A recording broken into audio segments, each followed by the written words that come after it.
오늘 하나님께서 우리에게 주시는 말씀은 신명기 32장 7절에서 10절까지 말씀입니다.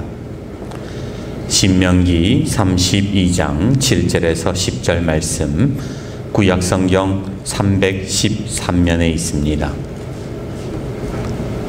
신명기 32장 7절에서 10절 말씀을 교독하도록 하겠습니다. 찾으셨어요? 신명기 32장 7절에서 10절입니다. 제가 7절 말씀을 먼저 읽습니다. 옛날을 기억하라. 역대의 연대를 생각하라.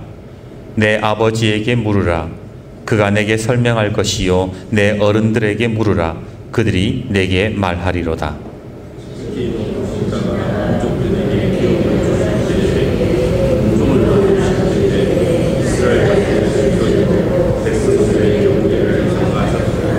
여호와의 분깃은 자기 백성이라. 야곱은 그가 택하신 기업이로다.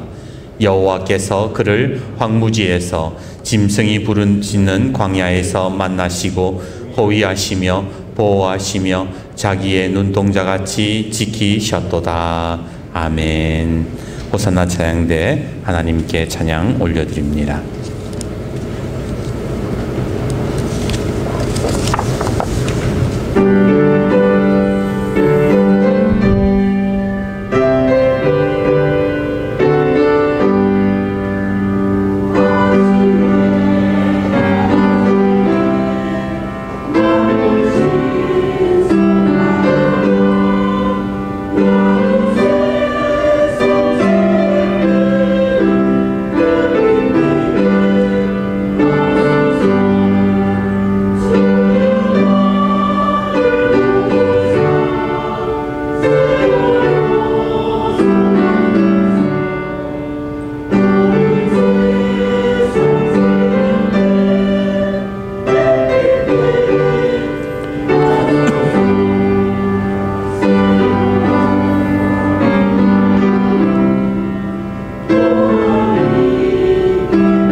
아멘. 우리 옆에 분과 인사합시다. 새해 복 많이 받으십시오. 한 번 더 인사합시다. 모든 것이 잘 될 것입니다. 기도합시다. 아버지 하나님, 이 시간 주의 말씀을 받습니다. 성령 하나님 도와주시옵소서. 성령님의 도우심으로 말미암아 이 모든 것이 합력하여 선을 이루는 은혜들을 우리가 맛보게 하여 주시고, 오늘 말씀 속에서 하나님의 말씀이 들리고 말씀을 건져 올리는 은혜를 우리에게 허락하여 주옵소서. 이 시간 타지로 나가 있는 우리 모든 자녀들과 그리고 군에 있는 자녀를 위하여 기도합니다. 주께서 눈동자처럼 보호하여 주시고 지켜 주시옵소서. 또한 이 자리에 함께 예배하지 못하는 우리 성도들, 그리고 멀리 가 있는 성도들, 병원에 입원해 있는 우리 성도들, 몸이 연약하여 주님의 전에 나오지 못한 모든 이들에게 하나님 은혜를 베풀어 주셔서 예배의 자리에 있게 하시고 예배의 자리 속으로 나올 수 있도록 몸의 회복과 강건함을 더하여 주옵소서. 모든 우리 성도들 위해 이 시간 하나님께서 놀라운 은혜를 부어주시며 함께 하실 것을 믿사옵고 예수님의 이름으로 기도드립니다. 아멘. 월드비전 긴급 구호팀장으로 활동하는 한비아 씨라고 있습니다. 이분이 세계 오지를 다니면서 여러 가지 일들을 하고 있는데 그가 작년이지요. 국민일보 창간 20주년 기획 칼럼에 이런 글을 썼어요. 한 번은 에이즈가 창궐하고 가뭄이 극심한 아프리카 잠비아 지역을 지나고 있을 때였습니다. 그곳에는 다 쓰러져가는 집이 하나 있었는데 벽에 십자가가 그려져 있고 그 밑에 하나님은 어떤 경우에도 당신을 사랑하십니다라는 문구가 적혀 있었습니다.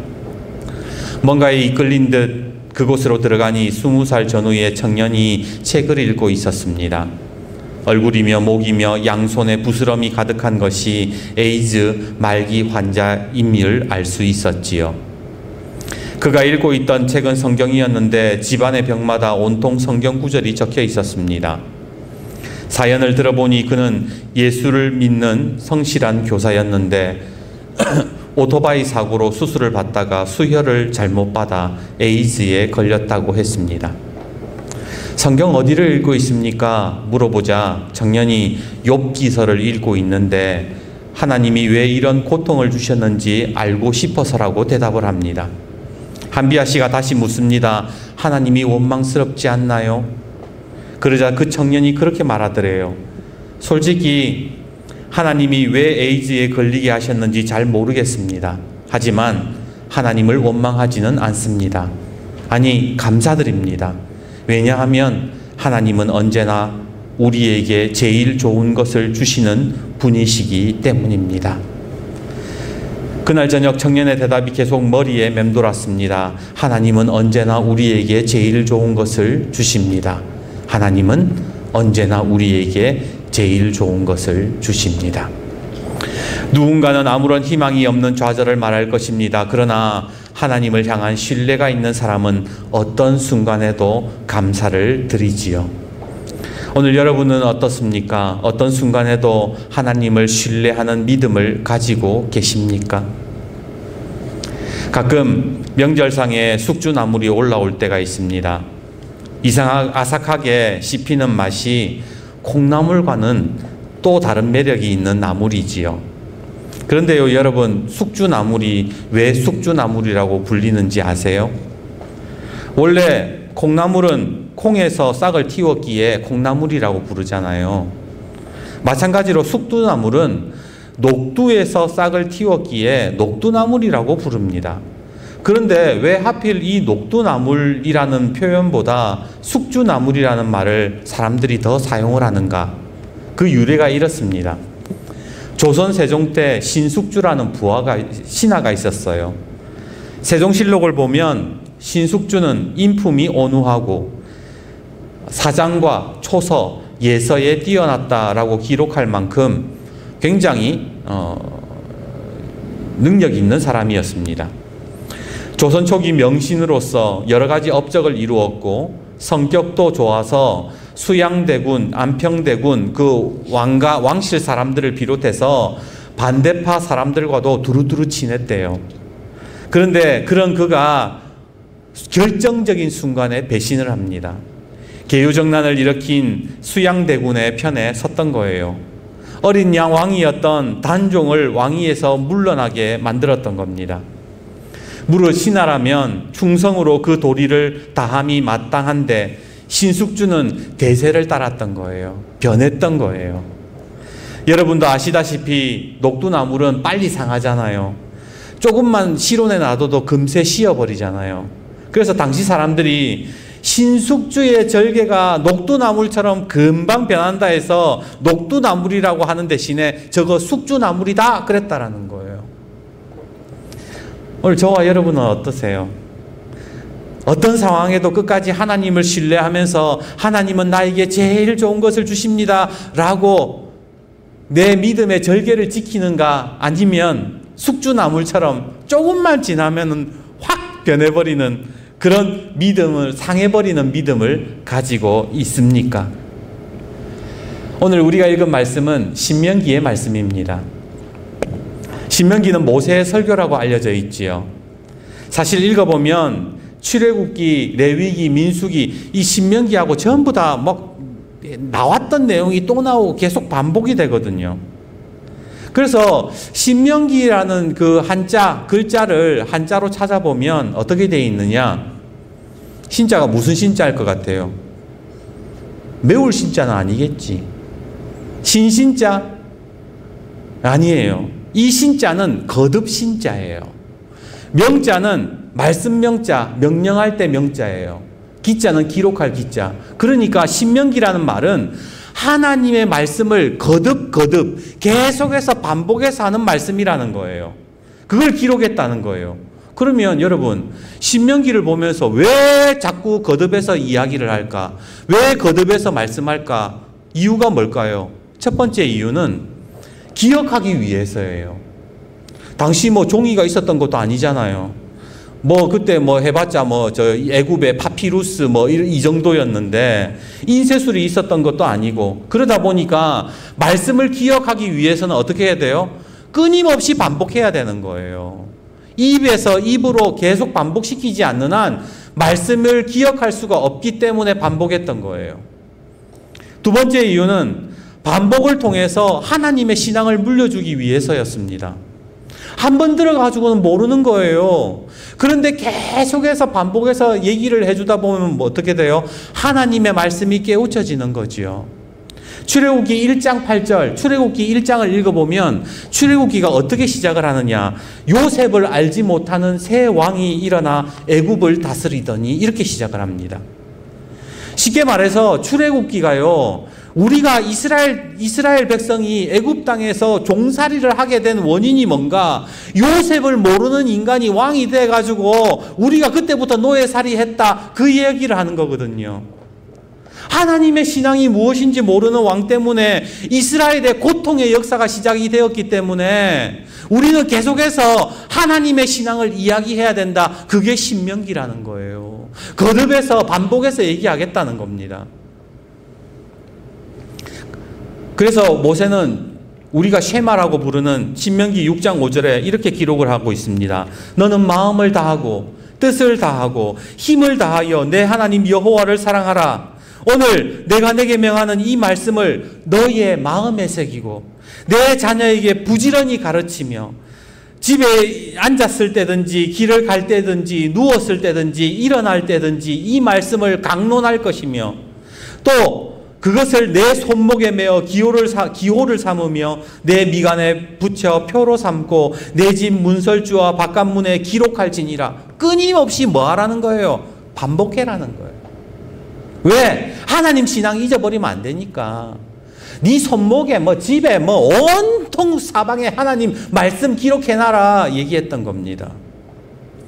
마지막 세 번째로 모세가 말씀을 계속해서 거듭해서 반복하는 이유가 뭔가? 삶의 기준을 정하기 위해서였어요.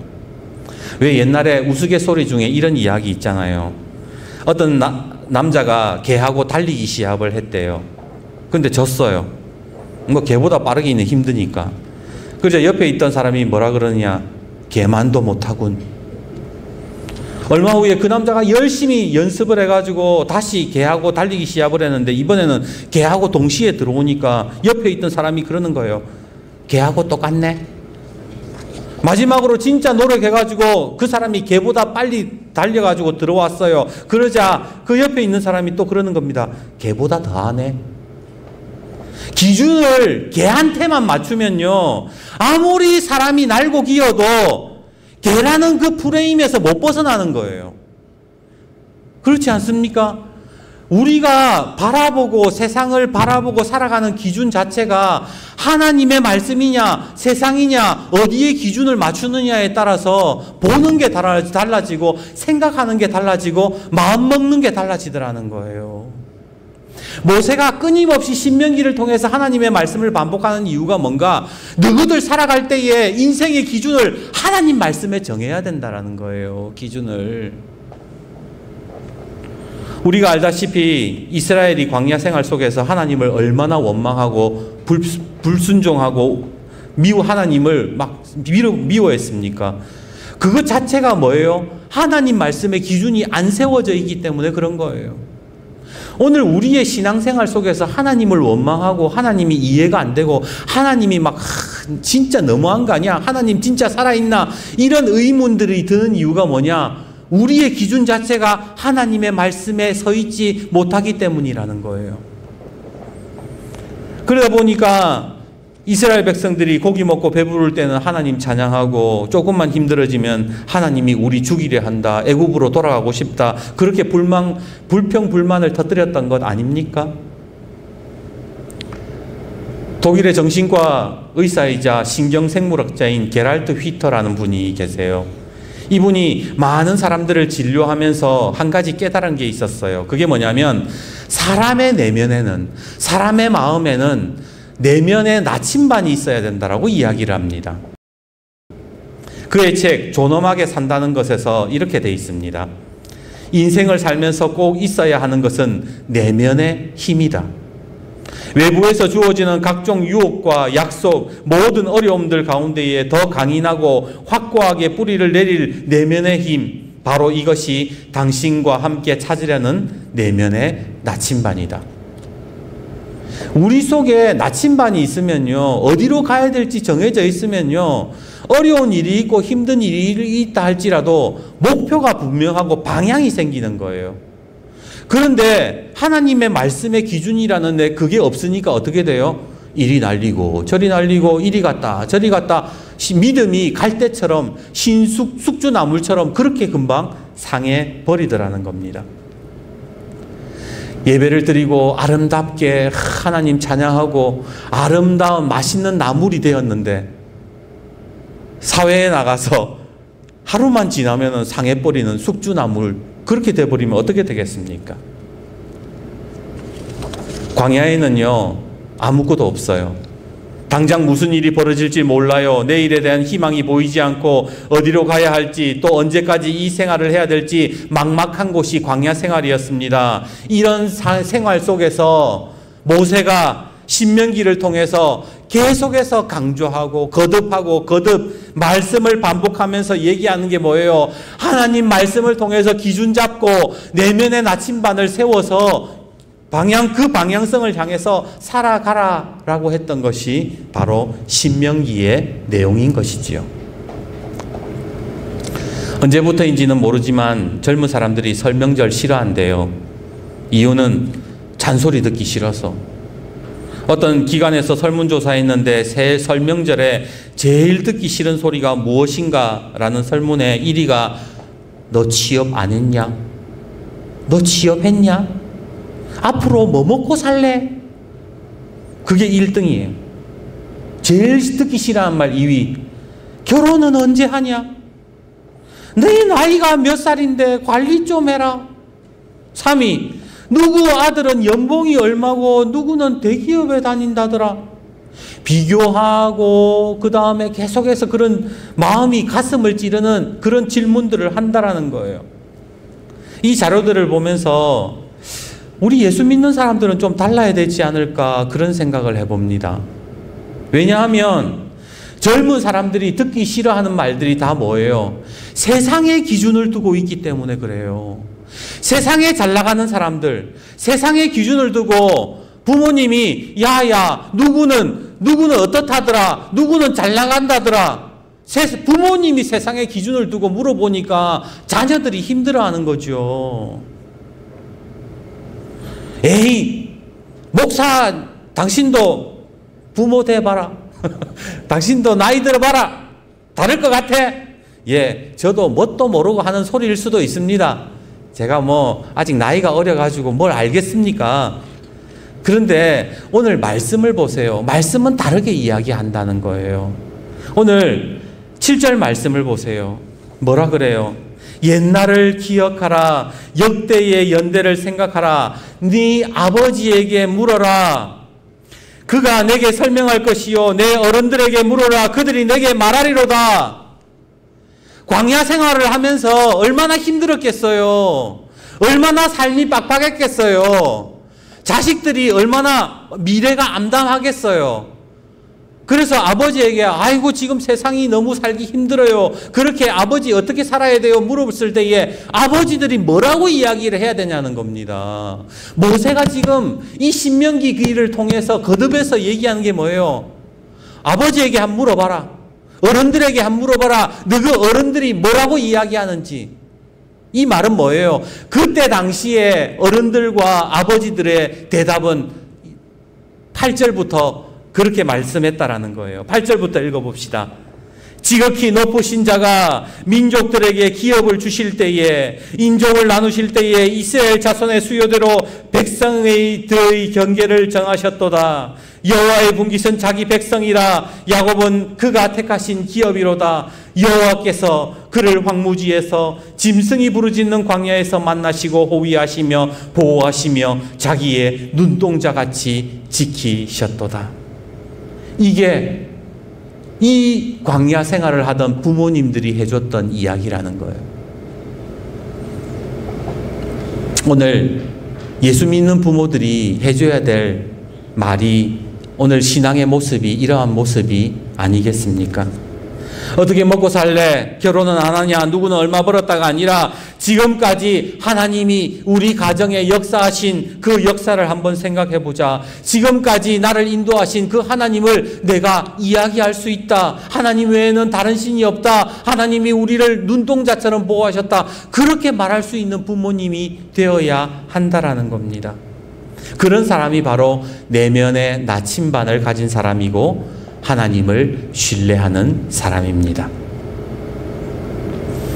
한 남극의 연구원이 남극에서 생활을 하다가 신기한 현상 하나를 발견했대요. 그게 뭐냐면 남극에 가면 바다 위에 얼음이 다 떠 있잖아요. 그런데 얼음들이 전부 한쪽 방향으로는 움직이지 않더래요. 어떤 애는 이쪽으로 가고 어떤 애는 위로 올라가고 어떤 아들은 밑으로 내려가고 왜 저렇지? 알고 보니까 빙하가요. 얼음 덩어리가 큰 빙하는 대류의 영향을 받아서 흘러가고 조그만한 얼음 덩어리들은 바람이 불어가지고 바람 영향 따라 이리저리 흩어져 돌아다니더라는 겁니다. 믿음도 마찬가지예요. 믿음이 큰 사람은 은혜의 물결을 따라 흘러갑니다. 아무리 세상에 바람이 불고 세상의 풍조가 어지럽다 할지라도 은혜의 물결을 따라 흘러가는 거예요. 그런데 믿음이 연약한 사람들, 믿음이 작은 사람들은 어떻게 하는 거예요? 조금만 바람이 불면은 안 된다, 못한다, 어렵다. 환경과 바람의 영향을 받아서 그렇게 말들을 하고 갈피를 잡지 못하더라는 겁니다. 오늘 여러분들의 믿음은 어떠세요? 저와 여러분의 믿음은 어떻습니까? 바라옵기는 오늘 신명기의 말씀처럼 그 광야에서 아버지들이 어른들이 해줬던 말들처럼 하나님의 역사를 인정하고 하나님의 인도하심을 이야기할 수 있는 부모님들이 되시기를 주님의 이름으로 축복합니다. 이제 말씀을 맺습니다. 설교 준비하면서 도종환님의 시가 생각이 났습니다. 도종환님의 흔들리며 피는 꽃이라는 시가 있지요. 흔들리지 않고 피는 꽃이 어디 있으랴. 이 세상 그 어떤 아름다운 꽃들도 다 흔들리면서 피었나니 흔들리면서 줄기를 곧게 세웠나니 흔들리지 않고 가는 사랑이 어디 있으랴. 젖지 않고 피는 꽃이 어디 있으랴. 이 세상 어떤 빛나는 꽃들도 다 젖으며 피었나니 바람과 비에 젖으며 꽃잎 따뜻하게 피웠나니 젖지 않고 가는 삶이 어디 있으랴. 우리는 지금 흔들리는 시대에 살고 있습니다. 정치도 흔들리고 경제도 흔들리고 믿음도 흔들리고 삶의 자리가 흔들리는 그러한 일상을 살아갑니다. 그러나 시인은 말합니다. 흔들리지 않고 피는 꽃이 어디 있느냐고. 젖지 않고 피는 꽃이 어디 있느냐고. 오늘 우리가 인생이 젖고 인생이 흔들린다 할지라도 내면의 나침반을 가지고 있다면 흔들린지언정 길을 잃어버리지 않을 것입니다. 오늘 흔들리는 자녀들을 위해서 부모님들이 해줄 수 있는 것이 무엇일까요? 바로 내면의 나침반을 보여주는 거예요.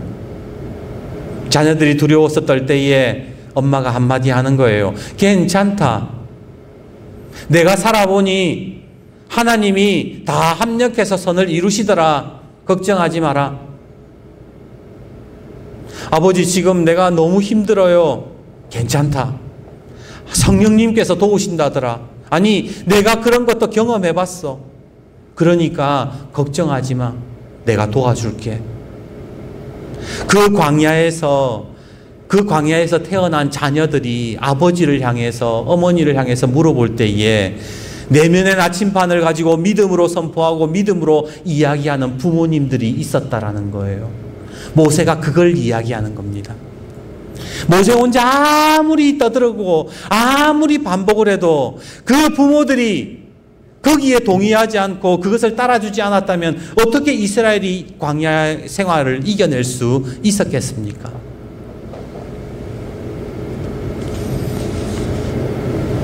오늘 우리가 말씀을 통한 내면의 나침반을 가진다면 우리 부모님들이 그 내면의 믿음을 가지고 살아가신다면 오늘 자녀들은 여러분들을 통해 믿음의 표지판을 발견하게 될 것입니다. 이제 말씀을 읽어드리고 말씀을 마치겠습니다. 옛날을 기억하라. 역대의 연대를 생각하라. 내 아버지에게 물으라. 그가 내게 설명할 것이요. 내 어른들에게 물으라. 그들이 네게 말하리로다. 지극히 높으신 자가 민족들에게 기업을 주실 때에, 인종을 나누실 때에 이스라엘 자손의 수요대로 백성의 경계를 정하셨도다. 여호와의 분깃은 자기 백성이라. 야곱은 그가 택하신 기업이로다.